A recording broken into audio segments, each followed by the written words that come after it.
Golgotha. Ibig sabihin ay lugar ng bungo. Pagdating doon, ipinako siya sa krus kasama ang dalawang kriminal. Very good! Ha?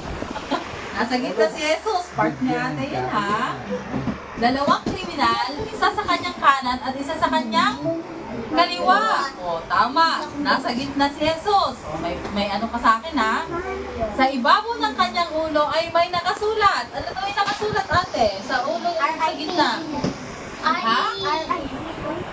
R.I.V. Hindi pa naman siya patay eh. R.I.P. Sabi niya kanina, Jesus ng Nazareth. Hari ng mga Diyos. Habang siya ay nakabayubay,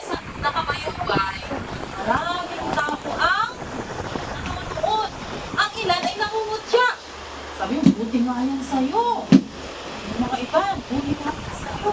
Sabi mo, ngunit may umiiyak. Sino kaya yung umiiyak na yun? Ha? Sino yun? Sino ba si Mary? Oo. Lalo na ang kanyang ina na si Maria. At ang alagad na mahal niya. Tinignan ni Jesus si Maria at sinabi, babae, narito ang iyong anak. At sa alagad, sinabi niya, narito ang inyong ina. Mula noon, inalagaan ang alagad si Maria na parang sarili niya bilang ina. Kasi nung umalit sa itinuring nilang ina si Maria. Anong ginawa daw ng mga sundalo doon sa damit ni Jesus Christ? Sino sa nun? Si Diana. At ano daw ginawa ate? Nung hinati-hati, anong ginawa nila? At anong ginawa?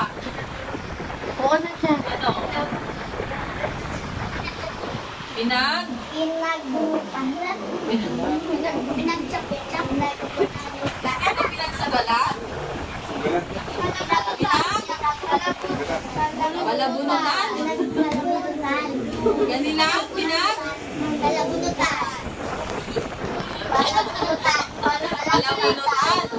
kanilang pinagsugalan. Habang lumilipas ang oras, nakaramdam si Jesus ng matinding uhaw. Sinabi niya, nauuhaw ako. At anong ginawa ng mga kawal? Anong ginawa? Pinainom siya ni Jesus. Pinainom ng ano? Maasim siya. Sino? Pinainom ng? Anong pinainom daw? Suka, tama. Pinainom siya ng? Suka. At nung nalasahan yun ni Jesus, sabi niya ay naganap na. At pagkatapos, si Jesus daw ay kanyang itinuloy yung kanyang ulo at si Jesus ay